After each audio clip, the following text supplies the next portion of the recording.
As an FBI special agent was my dream job. My whistleblowing was apolitical and in the spirit of upholding my oath. Nonetheless, the FBI cynically elected to close ranks and attack the messenger. The FBI will crush you.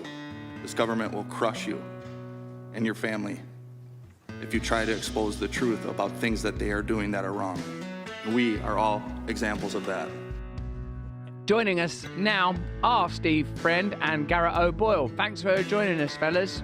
FBI whistleblowers Steve Friend and Garrett O'Boyle both join us now. Gentlemen, so glad to have you on the program. Thank you for your testimony. We need more folks like you, and I'm sure more people going to be from your background are going to be giving you guys more intel as you're sharing that with the rest of us. We can kind of see that this is becoming normal for them to be held accountable, because I think especially an institution that we pay their salaries, they need to be held accountable. I think a lot of people do share our beliefs and convictions. I think they just aren't at the point that Steve and I and others have gotten to. They're too afraid. Thank you so much for being a guest here on PBD Podcast. Thanks for having us. How big is that bloody flag that Steve's got? It's the whole wall of his house. Lots of love, guys. Thanks very much for joining us. That's Steve Friend, Garrett O'Boyle. Thank you for being with us this morning. More importantly, thank you for speaking out. We appreciate it.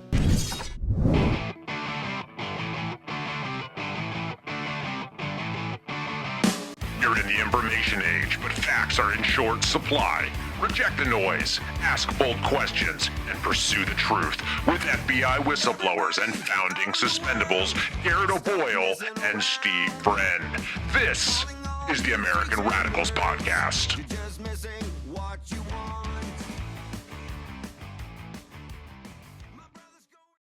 It is the American Radicals Podcast on a brand new week. It's Tuesday, 08:30 on the Eastern Seaboard, and we are streaming live on Rumble. Rumble.com/AmRadPod is where you find us and when you find us. And if you're new, because I did speak over the weekend in Northern Arizona, Yavapai County, might have picked up a couple of new viewers here on Rumble.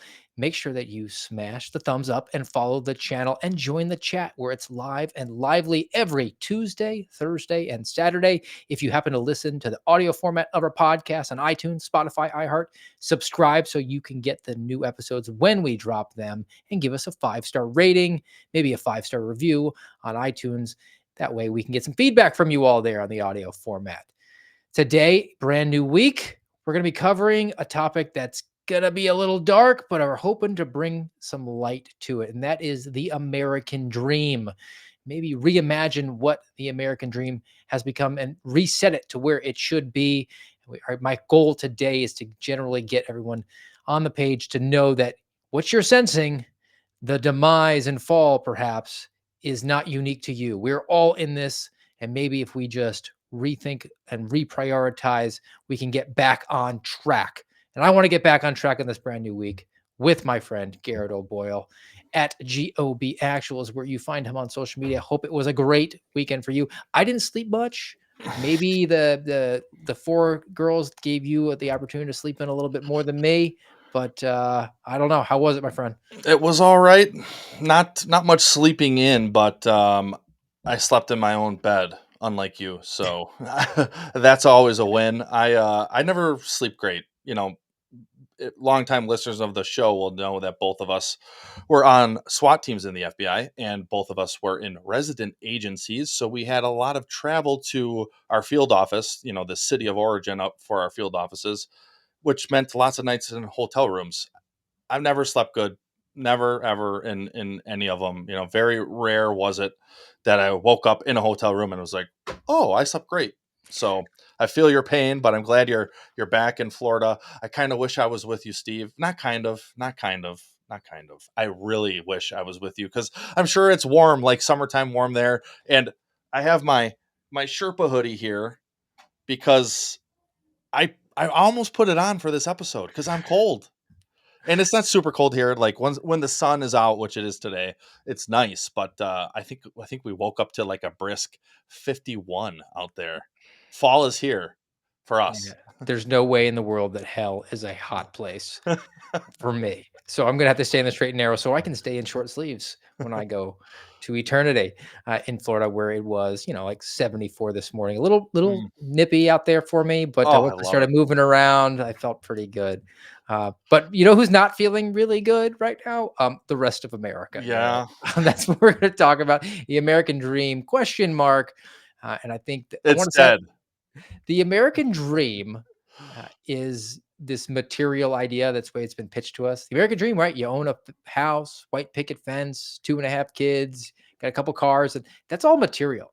And I want to go into those aspects of it and then refocus it on really what is the American dream. So maybe we can leave on a less somber, more optimistic, not black pilled note today on the American Radicals podcast. But first, eat your peas, folks. We're going to get dark, and here it comes. So, first story got my attention from the Daily Signal. Americans are losing hope in the American dream. Only Uh-oh. 1 in 5 voters believe they have reached the American dream. So the upper quintile, the lower 80%, still struggling. Hmm. 2/3 of Americans, 2 out of 3 poll believe the concept of the American dream has become less attainable over the last 10 years. Only 9%, less than 1 in 10 of Americans think the dream has become more attainable. I don't know who those No. 9% are. They Yeah. maybe are the step nephews and nieces, grandnephews of Kamala Harris. 4 out of 10 Americans say the American dream is out of reach for them, which is something we should probably zero in on. Yeah, 4 that's out of 10. frightening. 40%? Yikes. And Zillow, the housing website, estimates that due to the rising mortgage interest rates and property costs, home buyers now need to earn $47,000 more than they did in 2020. That's an increase in 80%. That's only 4 years, man. 4 years. 80% increase in 4 years. That doesn't bode well. As far as American dreams go, though, where do we land? Because I thought I had it. I was pretty confident I had it. Like, okay, I made it to the top of my career. No longer does my wife have to work. We've got children. We're saving money. We're saving for retirement, and then poof, gone. Then what? I guess we pick up the pieces and try to rebuild. It's been a slow rebuilding process, Steve, as you well know. I think a lot more people than in recent memory had got that experience in 2020 when your livelihood was taken away from you if you had a small business or like a restaurant. Like just think of the family that had a sandwich shop that was multi-generational Hmm. and like that overnight gone because we had to stay home and stay safe. And you and I got that same taste a couple years later for different reasons. But I mean, I really like the movies that Ron Howard does, like Your Seabiscuits or Cinderella Man, and where they portray that Depression era. Cinderella Man does a great job of that. And I mean, we have modern accoutrements that they didn't have then, and we have welfare systems that they didn't have then. But I have to imagine that there is that same sense when you look at the overwhelming numbers, just the sheer raw numbers. As much as you want to do CRT math, you still can't make 2 plus 2 equals 6 in real dollars and cents. And I mean, just that last number, $47,000 to afford the same house that you could get 4 years ago. That's an income. That's an entire annual salary Right. that you'd have to be a throuple in order to afford that house.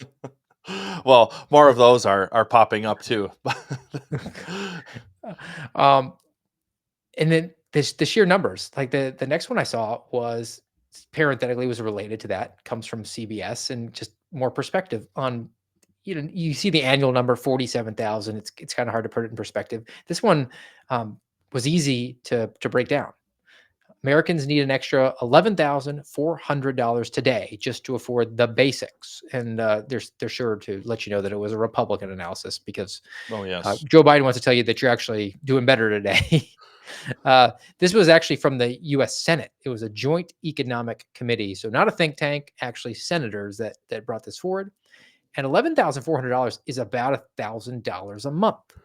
So average hourly pay for workers increased a robust 13% since Joe Biden took office, although it lags past behind the 17% increase in inflation. Oh, So you might be earning more on your paycheck, but it's not buying as much. And in fact, you might actually be paying more in taxes because they didn't amend the tax code. So you might have gotten bumped up into a higher bracket. So you wind up with less net even, and you can't stretch that dollar. You have too much month left at the end of the money.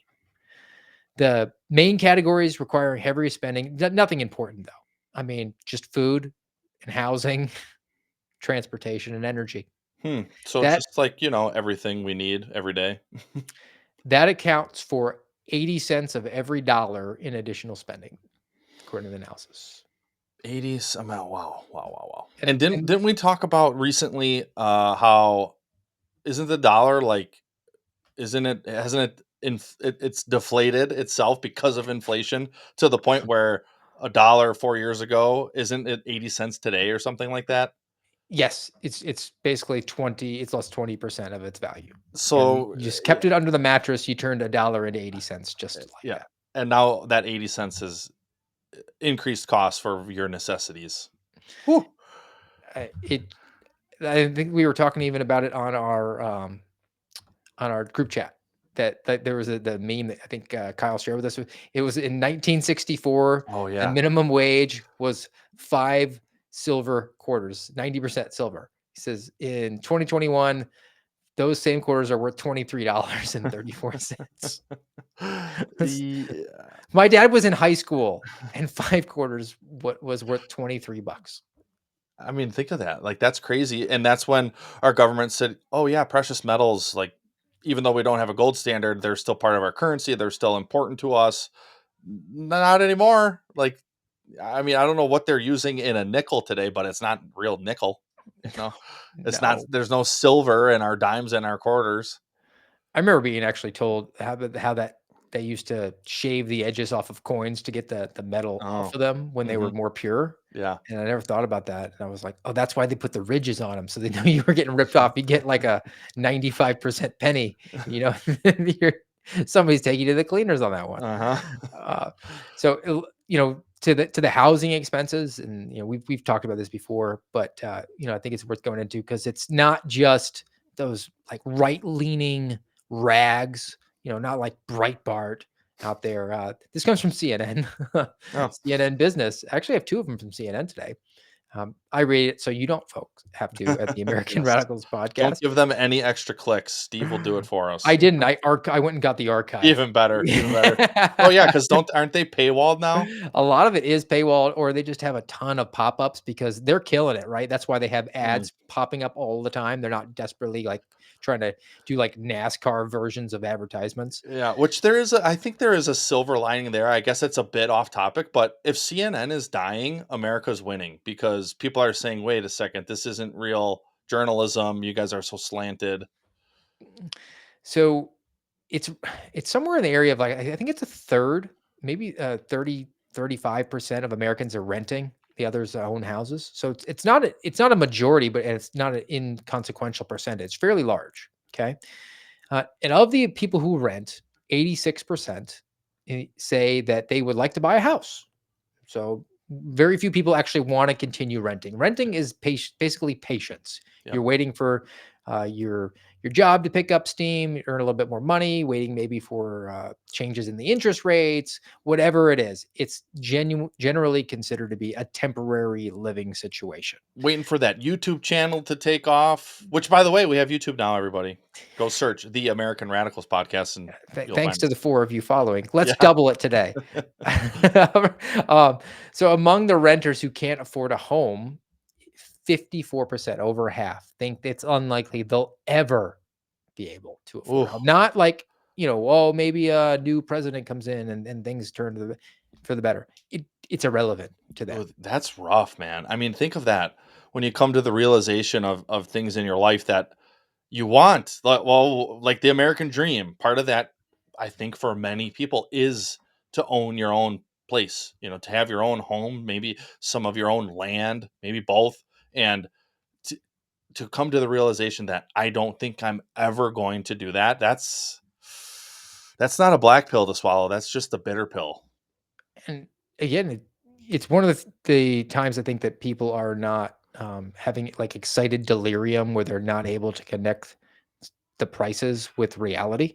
I mean, you look at the 2008 housing bubble that was created where people were just basically like, it doesn't matter how much money you have. They were giving those what they called Mhm. like ninja loans, Yeah, no everybody's getting a income, loan. no job, and they would give you a loan 100% for a house because the housing prices were going up so fast that the day you bought it, you're immediately accumulating equity in your house, and then you could just well always sell that house and make money on it. And people were buying and flipping houses.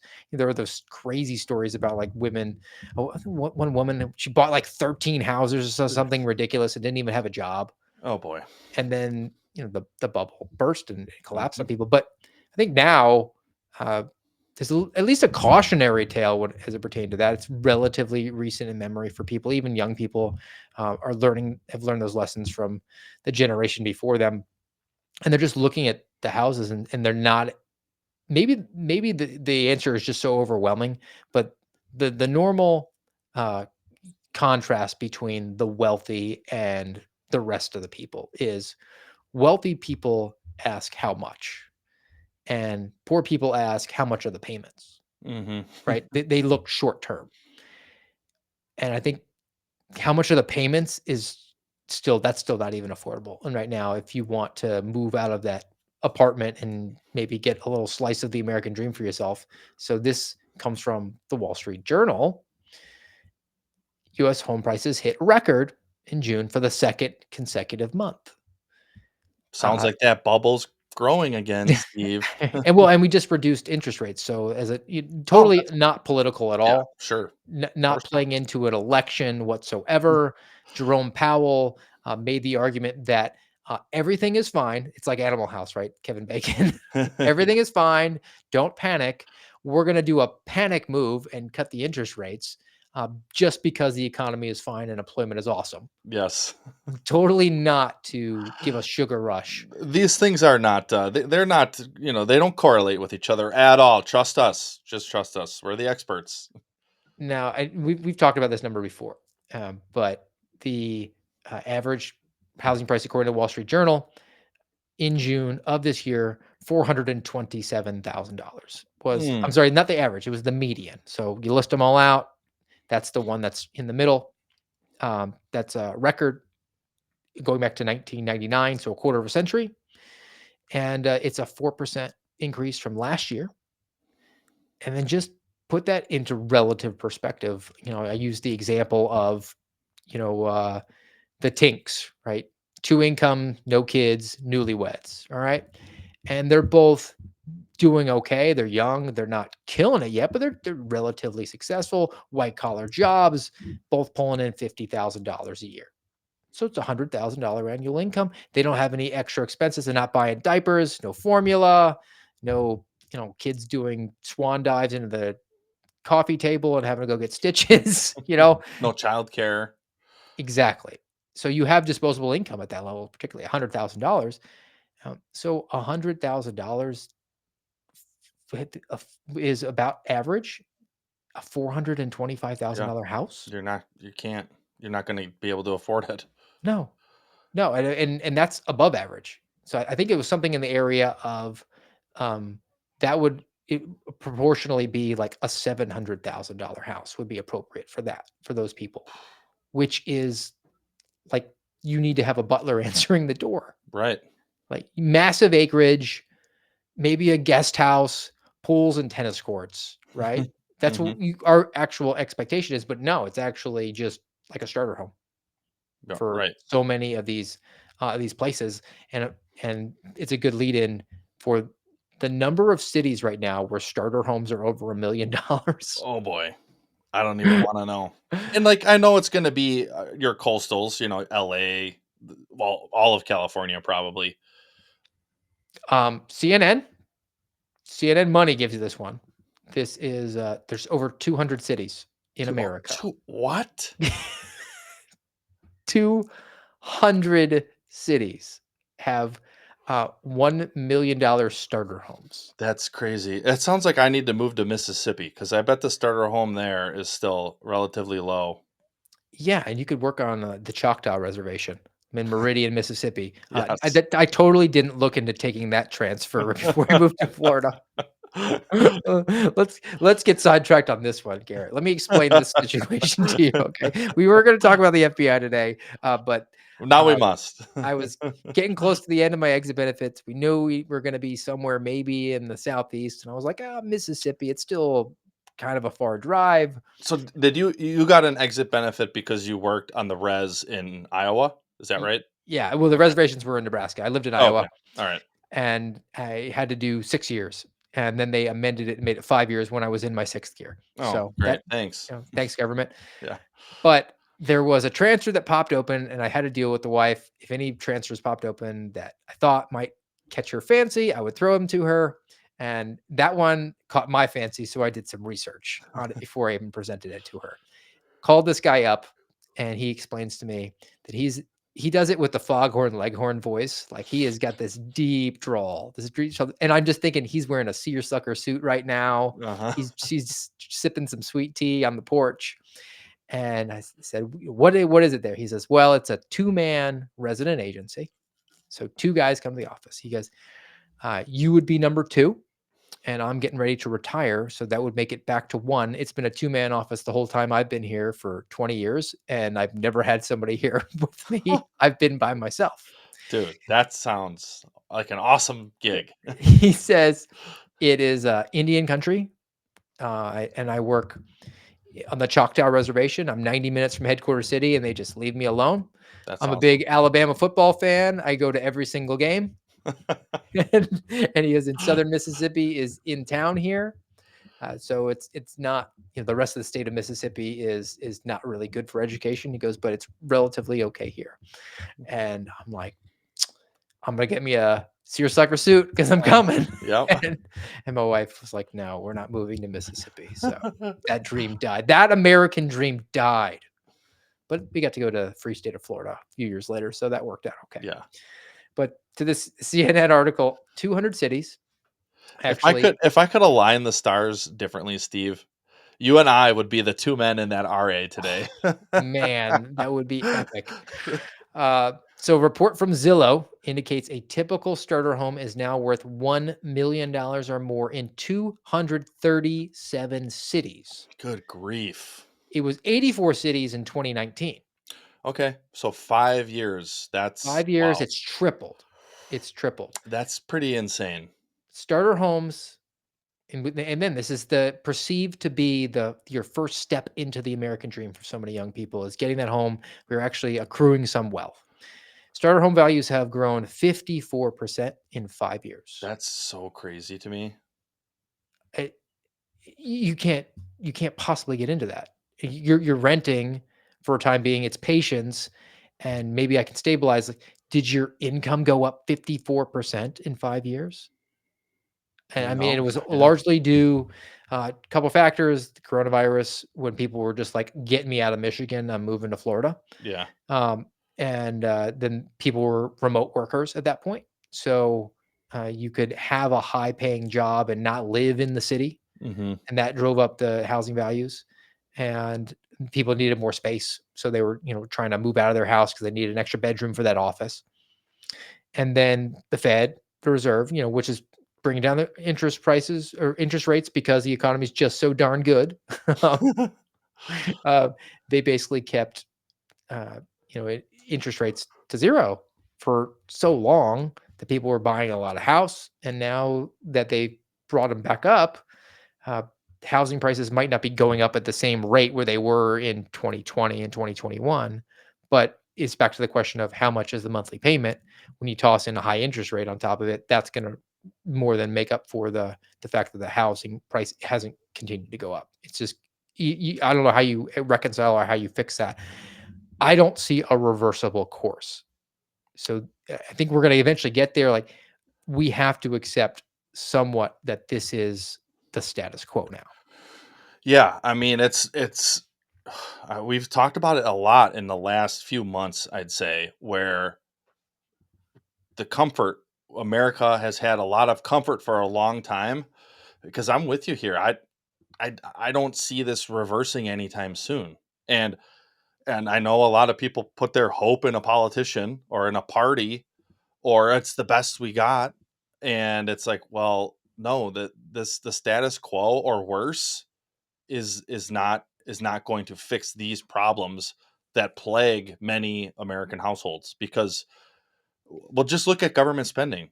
And I know people say, "Oh, well, the Republican Party will spend less than the Democrat Party." Okay, but fiscal conservatism is dead, and it's been dead for a long time. Nobody is, save maybe like, I don't know, a Thomas Massey type. So you got one guy, and I know maybe there's a couple others who say, "Hey, we got to reel it in," but nobody really ever does anything to reel it in. They just spend and spend and spend and spend. And, oh, okay, you get your pet project for a couple billion over here, and we'll get ours, and we'll come to an agreement like they just did to pass a continuing resolution to just kick the bucket and spend the money and just keep spending and spending and spending. Well, not only is your $1 million starter home going to remain $1 million, it's going to go up. In another 5 years, it's going to probably be 2 million. The way this trend is going, because our Your $1 million dollar, starter home in 5 years would be $1.5 million. if the rate remains the same, if the, I think it's going to get worse. So, not, yeah, not pleasing information for anybody. But I think in a way it's a good thing. If America is ever going to be strong again, and honestly free again, we're going to have to go through some trying times, and that starts with discomfort.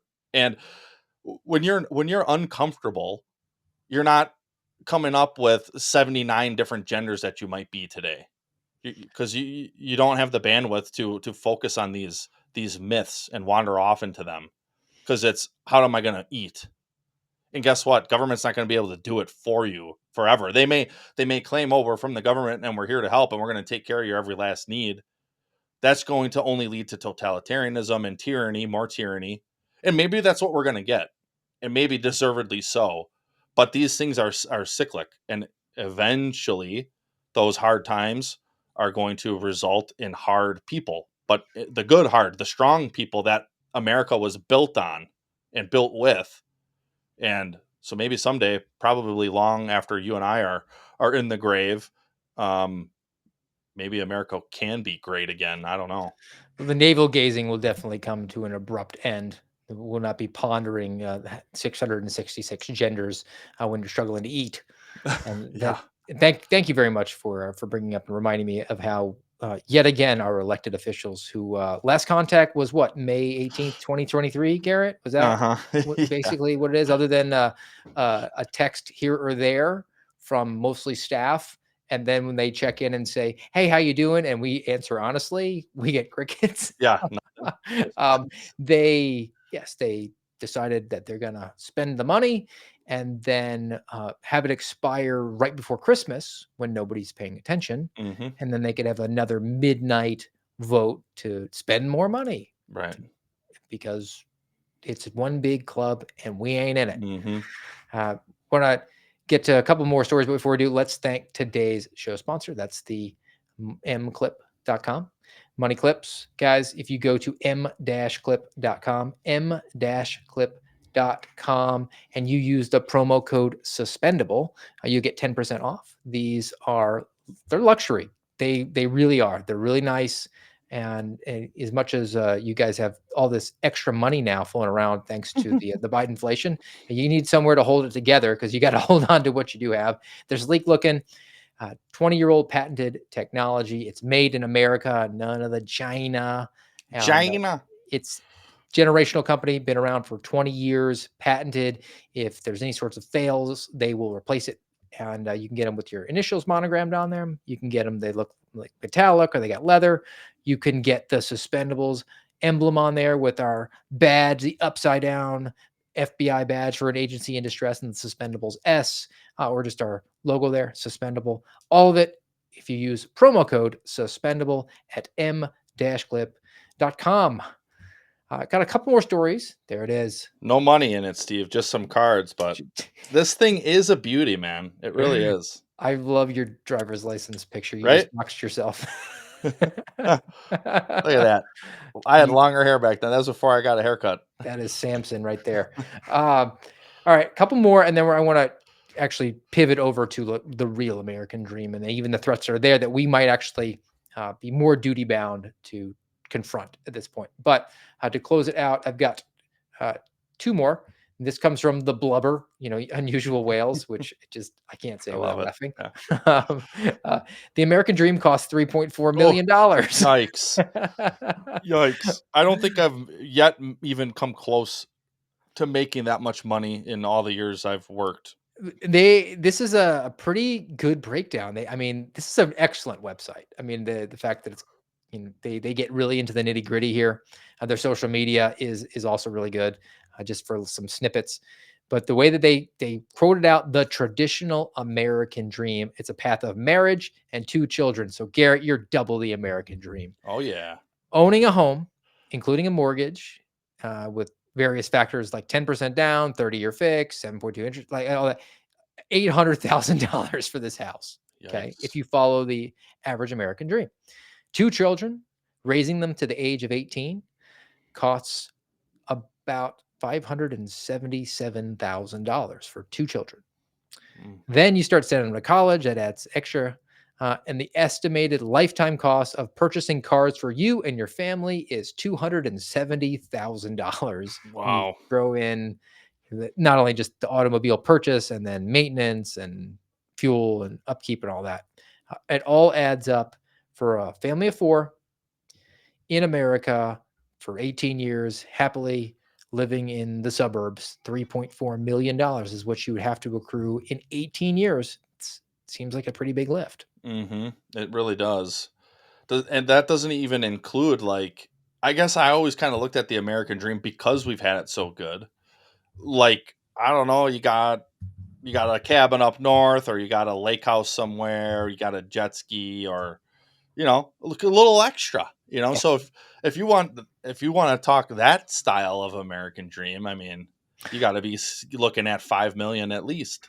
Well, let's just not even having the eccentricities. You're not going to Kyle Seraphin during his many of his adventures selling jet skis at some point in his Wolverine experience.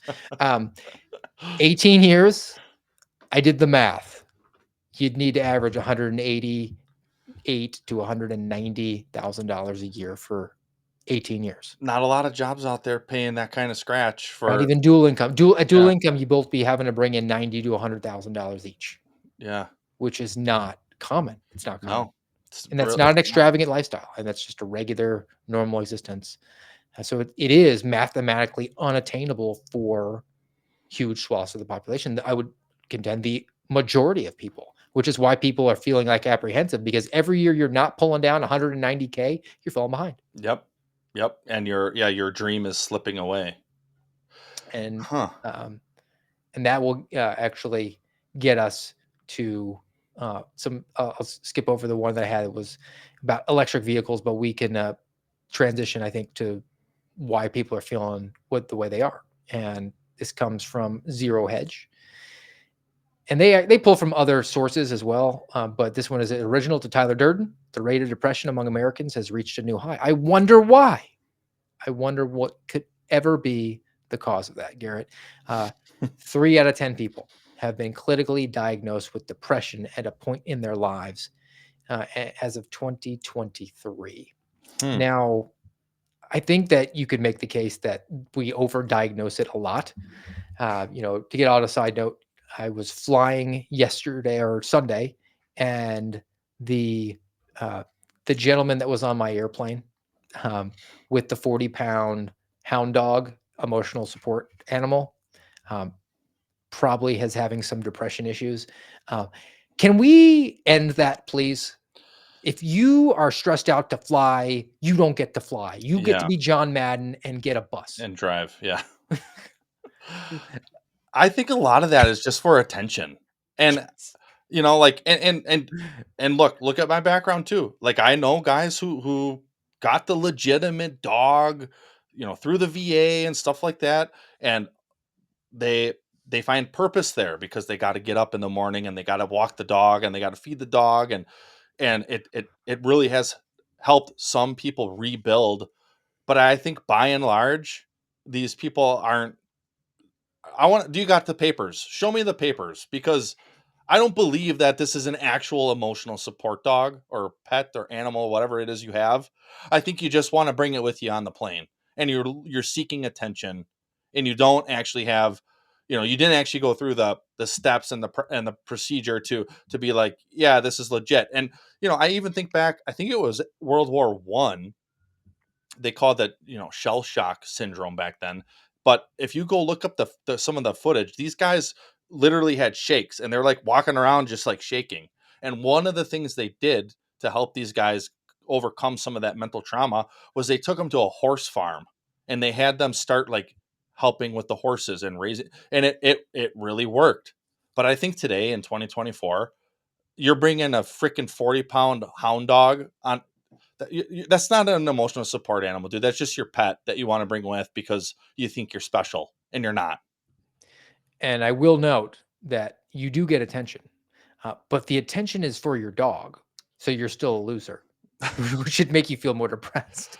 And we were polling it around the suspendables group chat. What would be your emotional support animal, Garrett? uh that's a lion, probably. He's well trained. Just I don't put would. your hand by his nose. I'm going for a hornet's nest. I'm bringing it in a jar, and I'm just gonna shake it up and then open it, and then when people get stung, I'll be like, "Well, they're normally really Yeah. well behaved. Maybe they're stressed out. Maybe it's something to do with this environment here The, in the this." attention to you will be, well, how come you're wearing a full beekeeper suit? Just in case, but you don't need to worry about it. Look, Bzzz. they're trained. They come when called. Either that, or I'd have to get individual leashes for each one of my yellow jackets. uh, all right, so back to the depression. I don't think that 3 out of 10 people are combat veterans who are shell shocked. True, true. I think that there's an element of overdiagnosis. I think there's a lot of attention seeking Hmm. behavior there, but I also think that if you're not pulling down $190,000 a year as a father of 2 or 4 in your case, that would lead people to feel like stressed and overwhelmed. And there's a keeping up with the Joneses aspect to it as well, because so many people are just kind of living on borrowed time and borrowed dollars at this point. And you might look at your block and say, like, hey, these guys have nice cars and nice houses and well manicured lawns, and they got it all together. And then if you go inside that house and you realize there's no furniture and the refrigerator is empty, but they're just sort of projecting something else. And people do that even not even physically.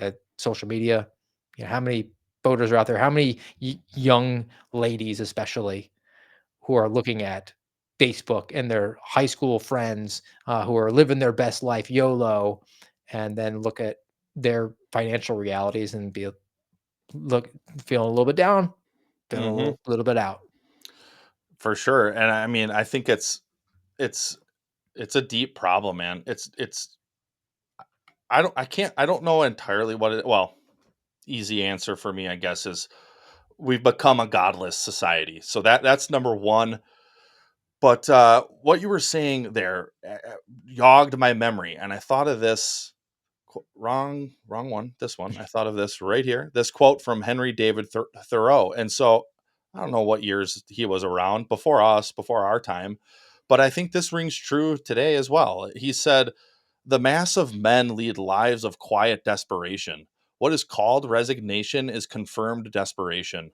From the desperate city, you go into the desperate country and have to console yourself with the bravery of minks and muskrats. A stereotyped but unconscious despair is concealed even under what are called the games and amusements of mankind. There is no play in them, for this comes after work, but it is a characteristic of wisdom not to do desperate things." I think men in America, I think that, well, one, there's a crisis of masculinity in our country because we've been told for decades now that, you know, every dad is Homer Simpson and he's a buffoon and a dummy and doesn't make enough money. And in a lot of ways, this has become a real problem in America. Dads don't discipline their kids anymore because society says it's not okay. You do have the two dual incomes because of girl power, and look, I'm not saying women shouldn't work. I think especially in a time like right now when the starter home is $1 million, you're going to need all the extra income you can get. So by all means, both if you're married, both of you work, if you need to make ends meet. But I think it's been just this degradation of society. And I think, especially this beginning part of this quote, the mass of men lead lives of quiet desperation. I think that's true for an awful lot of Americans today, not just men either. But it's a quiet life of desperation because every month you're looking, how do I balance the checkbook this month? We're not making enough, and we want to get the new home, and we're running out of space because we did have another kid or whatever. That's the problem and the plight for a lot of Americans right now. That wasn't the dream you were pitched your whole life, was it? It wasn't for me. I'm thinking of an analogy for this in maybe a smaller example that I think sort of sums it up really well.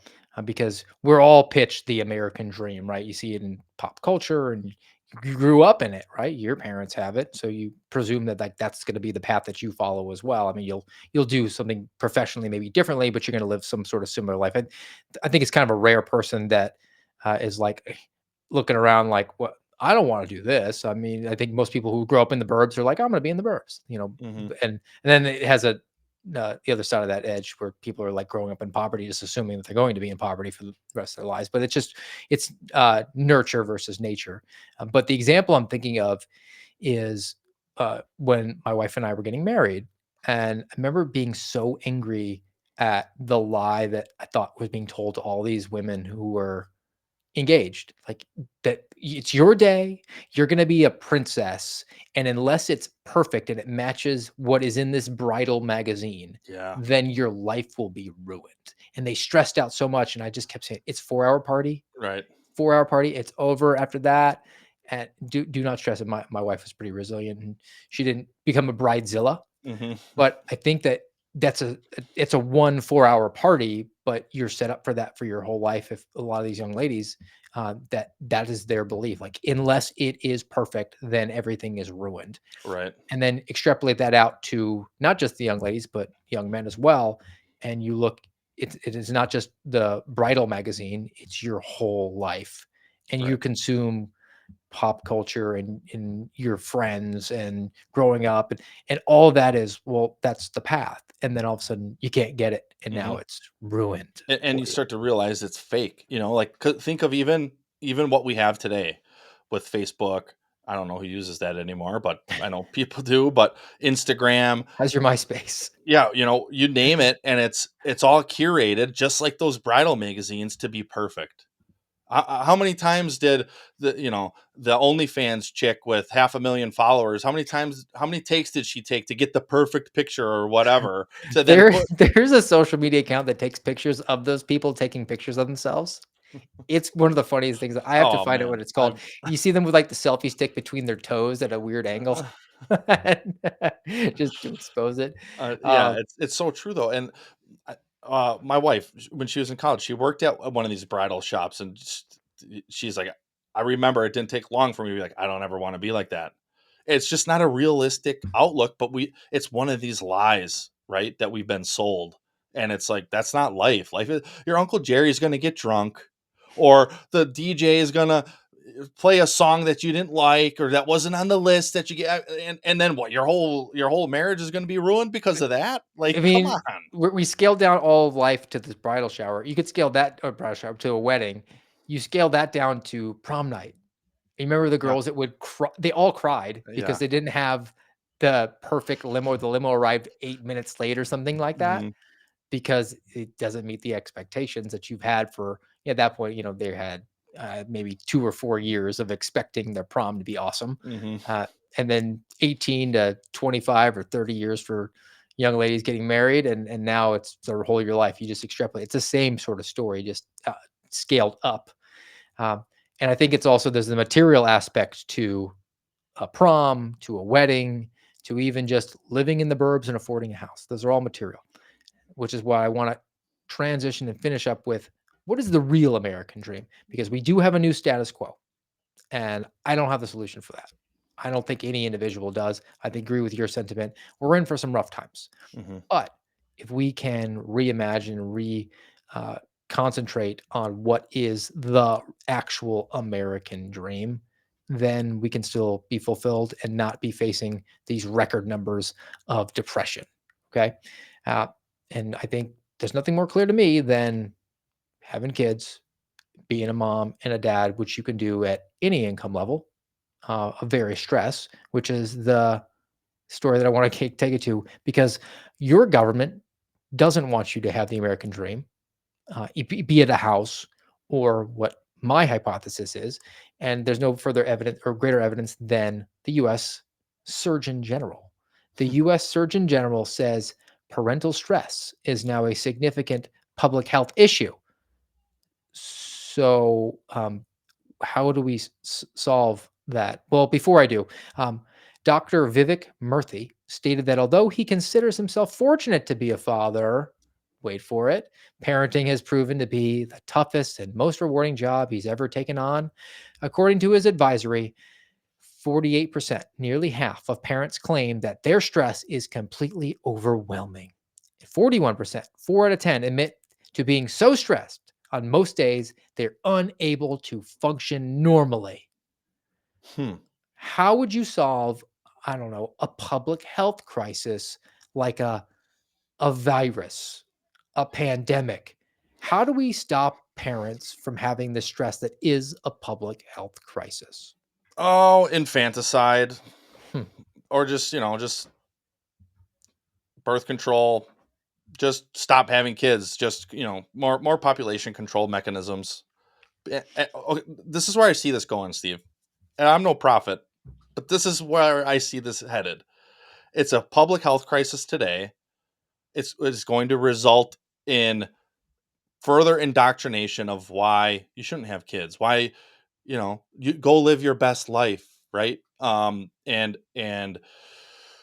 don't worry about what your parents did or your siblings. You don't have kids. You don't need kids. Just pass them through. You know what? I got to play this clip, dude, because it just makes me think it's more about abortion. But this is where it's going, man. I think I got to see if I can. Well, while you're doing that, I will add for this argument. This comes from OAN.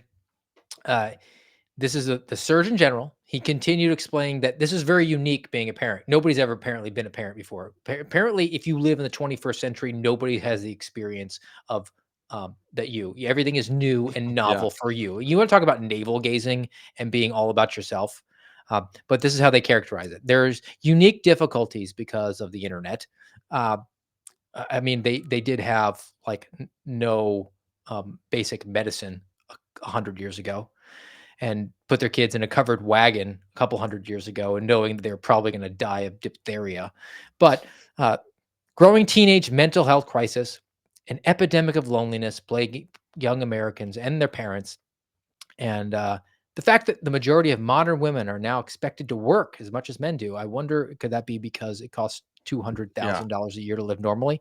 Exactly. And then he finishes with, he stops short of where we know he wants to go. But he says that he advocated for policies and community initiatives to support parents with this mental health crisis. He wants government childcare and more parental leave. But eventually that gets to, well, just abort the babies. Yeah. I mean, of course, why not? And I got that clip ready. I'm just going to play it. You don't even need to hear from me because he'll tell you what I wanted to say.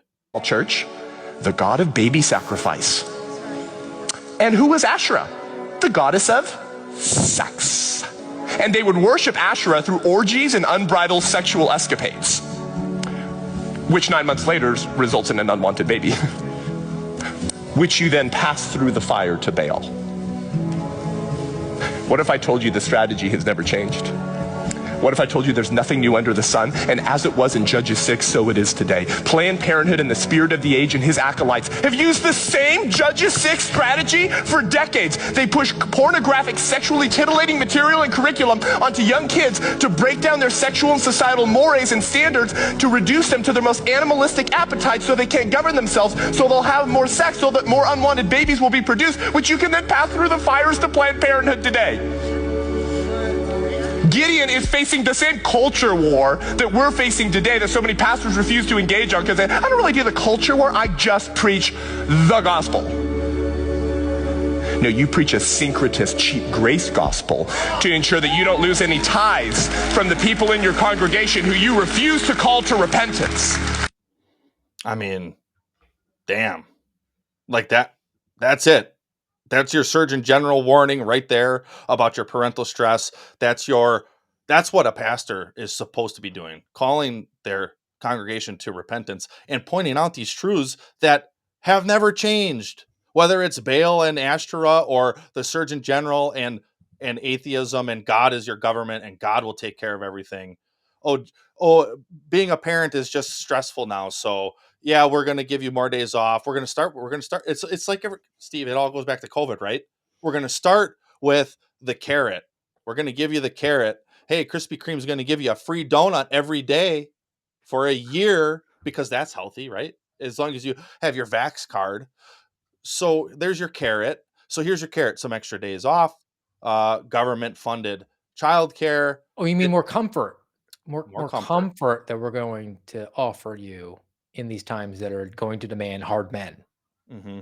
That's what the offer is, and it's not limited to just the administration or the government. The Mockingbird media that they have cultivated now is going to follow suit and push for the policies that they want, which is the last story we're going to get to before we close it out here today. This comes from Fortune, which allegedly used to be like, I don't know, about conservative money and stuff. Elon Musk and others urging people to have more kids are essentially calling for a Ponzi scheme. You see how this works together, Steve, which I'm sure this is why you pulled both of those. But Yes. you got the Surgeon General story and now you got this. It's all working to attack just the truth of what truly is the American dream, having a bountiful family. We've talked about it before. Psalm 127 says, children are a heritage from the Lord. Blessed is the man whose quiver is full of them. But of course, the godless heathens and pagans and government will tell you, no, have less. It's a mental health crisis. It's a Ponzi scheme.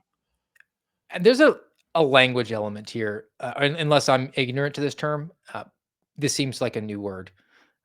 So I know what prenatal means, prenatal care, right? Mm-hmm. But Fortune writes the pronatalism movement, like what? Like we love babies, we want to have babies. The pronatalism movement is based on the misguided belief that larger populations are necessary to drive economic growth. But they're not. No, you could actually have fewer people and prosper somehow. Seen this way, pronatalism is just a Ponzi scheme, say these experts. It relies on new entrants to produce returns for earlier investors, with the burdens falling most heavily on women who are responsible for the bulk of childbearing and child rearing. You mean they have the superpower where they're able to create people inside of them and then nurse them? Right. Often without adequate medical care or affordable childcare. So we're going to push for free healthcare, free childcare, and still say that it's not fair to women. I mean, we're checking every box here, right? Every single and then one. the experts add that Social Security, and look, Social Security totally is a Ponzi scheme, right? 100%. But Social Security can remain solvent without Americans having more kids. How? Open immigration. There you go. Bingo. Just make everything communist and it makes it all better. That's always the solution. Just destroy the country, make it something totally unrecognizable. And you want to achieve the American dream, don't do anything that's made America great. Yeah. Right? Yeah. Don't have kids. Just have more government. That's all we need, right? That's it. So I sort of tease this as, how can we Control Alt Delete reset our perspective on the American dream? I think we say it here. I hear whenever we're on, I hear your little ones in the background. I hear mine right now in the background, getting ready for school. And that's a way. Let's just be dads for now. I mean, you and I are not pulling down 190 a year.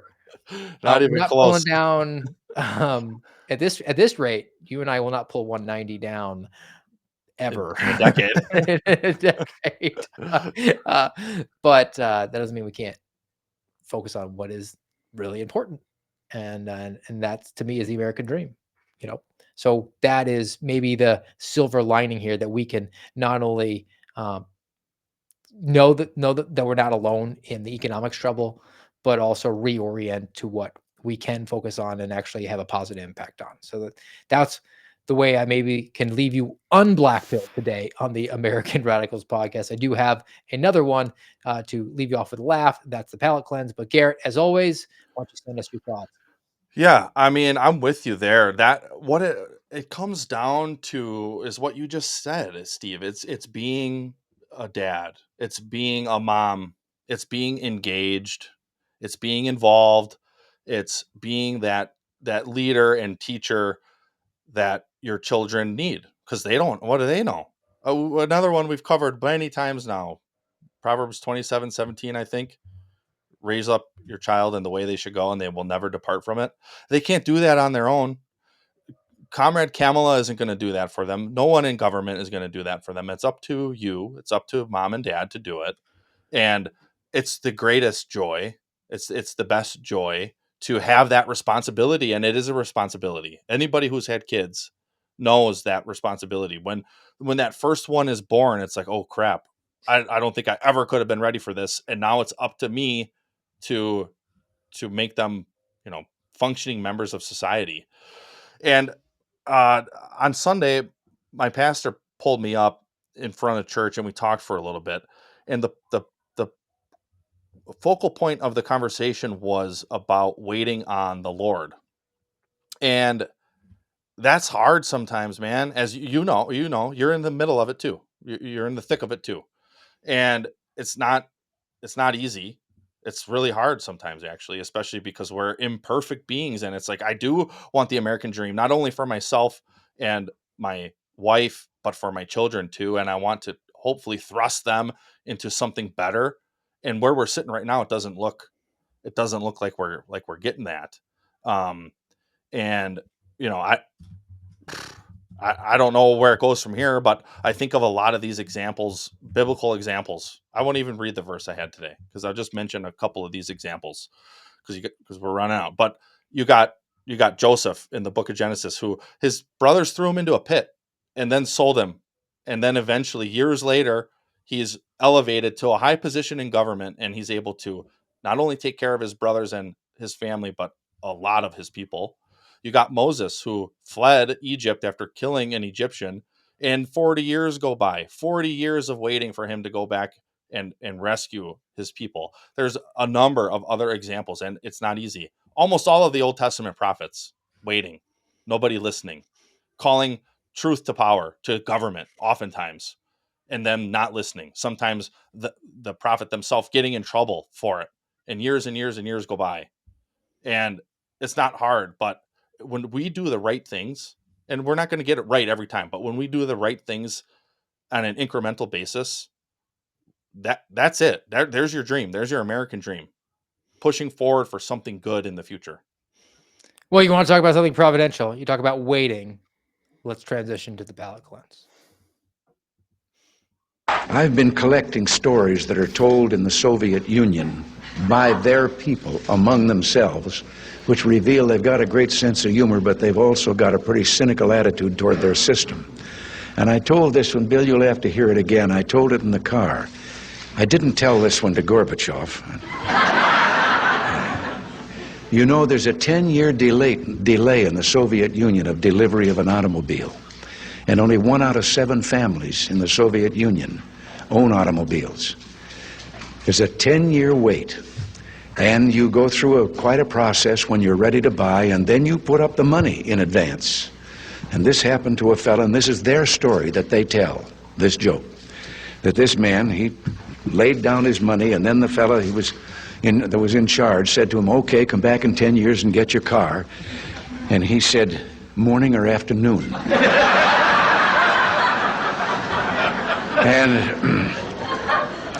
And the fellow behind the counter said, well, 10 years from now, what difference does it make? And he said, well, the plumber's coming in the morning. Ronald Reagan, he's the GOAT. Yep, he's dearly missed. So pushing back against communism, arguing in favor of patience. Can't get any better. Guys, thank you for joining us today on the American Radicals podcast. We'll be back with you Thursday, 0830 on Rumble, rumble.com/amradpod. Make sure that you do smash the thumbs up and give us a follow. And until then, have a great day.